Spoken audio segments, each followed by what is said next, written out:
बिस्मिल्लाहिर्रहमानिर्रहीम। पाकिस्तान और दुनिया भर में देखने और सुनने वालों को मोहम्मद वकास का सलाम। उम्मीद करता हूँ कि आप सब खैर से होंगे। तो एक सवाल बड़ा सुनने को मिलता है कि डीएचए गुजरांवाला में रिहाइशें शुरू हो गई हैं, लोग आना शुरू हो गए हैं, लोग रहना शुरू हो गए हैं। तो इस क्वेश्चन का आंसर देने के लिए मैं ये वीडियो रिकॉर्ड कर रहा हूँ और उसमें डीएचए गुजरांवाला की फ़ाइल मार्केट के और इनके रेट्स के बारे में बताऊँगा। तो सबसे पहले मैं रेट्स और मार्केट का बता दूँ। रेट जो है 5 मरला आपको 21 लाख, 10 मरला आपको 39 लाख और केनाल आपको 70 लाख में मिल जाती है। ठीक है, फ़ाइल। और फ़ाइल मार्केट जो है देखिए, बैलेट के बाद डीएचए गुजरांवाला की या कहीं भी सोसाइटी हो, जो ट्रेंड था वो रेट बढ़ते थे। लोकेशन बैलेट आता है, यानी कि फ़ाइलों को नंबर लगने हैं। जो 20-20 लाख की फ़ाइल थी वो सीधा 60 लाख पे चली जाती थी, क्योंकि उन्हें प्लॉट नंबर लगता था। लेकिन इस बार जो है लास्ट टाइम जो 2024 में था, डीएचए गुजरांवाला की जब बैलेटिंग अनाउंस हुई तो खातर खा इतना इजाफा नहीं हुआ था जब 2024 में थे। लेकिन अब जो है अभी इजाफा हुआ था, तकरीबन एक हफ्ते में 6-6 लाख रुपया, 5 मरला पे 10 मरला पे तकरीबन 12 लाख रुपया और केनाल पे ऑलमोस्ट 15 लाख का डिफरेंस पड़ा था। लेकिन जैसे डीएचए गुजरांवाला ने एक डेट की इंटीमेशन लेटर की 10 अप्रैल की, उसको एक्सटेंड किया 16 अप्रैल की, तो उससे इसका जो है ना मार्केट थोड़ी गिरी की। ठीक है, अभी जो करंट रेट्स है वो मैंने आपको बता दिए। तो फर्दर अब 16 तारीख के बाद पता चलेगा कि फ़ाइल प्राइसेस क्या होती हैं।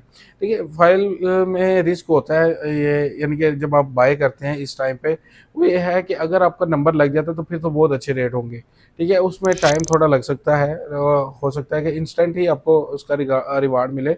लेकिन ये है कि आपको थोड़ा 6 माह साल इंतज़ार भी करना पड़ सकता है। लेकिन ये है कि आपका छक्का भी लग सकता है। तो सारी चीज़ें होती हैं, अगर ना लगे नंबर तो फिर रेट भी नीचे आ सकते हैं फ़ाइल के। तो ये सीन है। तो लोग इसमें मतलब खेल जाते थे, बाय करते थे। बाइंग इतनी ज़्यादा होती थी कि फ़ाइल जो हमारी 20 लाख की थी वो 48 लाख पे भी जाके सेल हुई है 5 मरला की 2021 में जब बैलेट हुआ था। तो ये सिनेरियो भी बना हुआ है कि मार्केट अभी थोड़ी इतनी जितनी स्पीड होनी चाहिए उतनी है नहीं। लेकिन आज मैं डीएचए का चक्कर लगाया था तो काफ़ी रश था माशाल्लाह। देखकर भी अच्छा लगा कि चले लोग बाइंग कर रहे हैं और मामला हो रहे हैं, चाहे वो प्लॉट्स हैं या फाइल्स हैं। बाकी अपने असल क्वेश्चन पे आते हैं जिसके लिए आज हम वीडियो रिकॉर्ड करवा रहे हैं कि क्या डीएचए गुजरांवाला में रिहाइशें आना शुरू हो गई हैं। जी बिल्कुल, डीएचए गुजरांवाला में रिहाइशें आना शुरू हो गई हैं। विलास में ऑलमोस्ट 300 फैमिलीज रह रही हैं। विलास जो है डीएचए गुजरांवाला के प्राइम लोकेशन पे।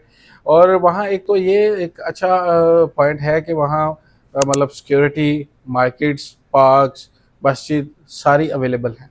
ठीक है, हर चीज़ अम्यूनिटीज़ जो है डीएचए गुजरांवाला ने वहाँ प्रोवाइड की हुई है। इवन कि अब वहाँ रूट स्कूल भी अपनी कंप्लीशन पे है, महीने 2 महीने तक वो भी हो सकता है कि स्टार्ट हो जाए, मतलब अपनी वर्किंग स्टार्ट कर दे, फंक्शनल हो जाए। और फिर बीकन हाउस भी वहाँ बन रहा है। तो रेदर देन सी और जी सेक्टर में आए तो सी और जी सेक्टर में भी रिहाइशें हैं। अगर यहाँ तकरीबन 600 प्लस यूनिट्स जो घर के बन रहे हैं या कंस्ट्रक्शन हो रही है, और उनमें से जो कंप्लीट हो गए हैं उनमें ऑलमोस्ट कोई 20 से 25 जो है वो रिहाइशें हैं सीएजी में। तो अगर डीएचए गुजरांवाला देखिए, हम सुजेस्ट करते हैं, उनकी अपनी प्लानिंग है, उनकी अपनी मैनेजमेंट है, उनको बेहतर पता है कि क्या चीज़ किस टाइम पे अच्छी है। लेकिन हमें ये लगता है, जो हमें लोगों के रिव्यूज से पता चलता है, कि डीएचए गुजरांवाला के सी और जी सेक्टर में पार्क्स, मस्जिद और मार्केट्स होनी चाहिए। ठीक है, जो बुनियादी ज़रूरियात को पूरा करे। तो मस्जिद जो है वो C5 ब्लॉक में बन रही है, पार्क्स जो है मेन सी जी सेक्टर में बन रहा है। उसके बाद जो कमर्शियल मार्केट्स है, खासतौर पे जी सेक्टर में 5 प्लाजा शुरू हुए हैं 4 मरला कमर्शियल के। डीएचए गुजरांवाला ने इसको प्रमोट करने के लिए सुनने में आया है कि इंसेंटिव दे रहा है कि आप कमर्शियल आकर बनाएं, कमर्शियल प्लॉट 4 मरला 25% पे दे रहे हैं बुकिंग पे, और आके कंस्ट्रक्शन करें। तो आई थिंक उसका 1.5 साल या 2 साल का टाइम है, और फिर आप उसका आराम से पैसे दें, कंस्ट्रक्शन करें और अपने जो कारोबारी मामला हैं वो स्टार्ट कर सकते हैं। तो अच्छे इकदाम आहिस्ता आहिस्ता कर रहा है डीएचए गुजरांवाला, बैलेट भी कर रहा है, सेक्टर भी कर रहा है, ज़मीनें भी ले रहा है। तो सारी चीज़ें साथ साथ चल रही हैं। तो ये जो है ना, एकदम से जो है कल्टी खाएगा, एकदम से जो है उड़ान बढ़ लेगा। अभी रनवे पे है, आहिस्ता आहिस्ता जा रहा है। तो थोड़ा सा आगे जाएगा और स्पीड से, फिर इसने उड़ान पकड़नी है तो फिर किसी के हाथ नहीं आएगा। तो यही चांस है डीएचए गुजरांवाला में इन्वेस्टमेंट करने का। बाकी अगर आप डीएचए गुजरांवाला में सेल या परचेज करना चाह रहे हैं, आप हमसे रब्ता कर सकते हैं। अपना ख्याल रखिए और अपने चैनल का भी। अल्लाह हाफिज़।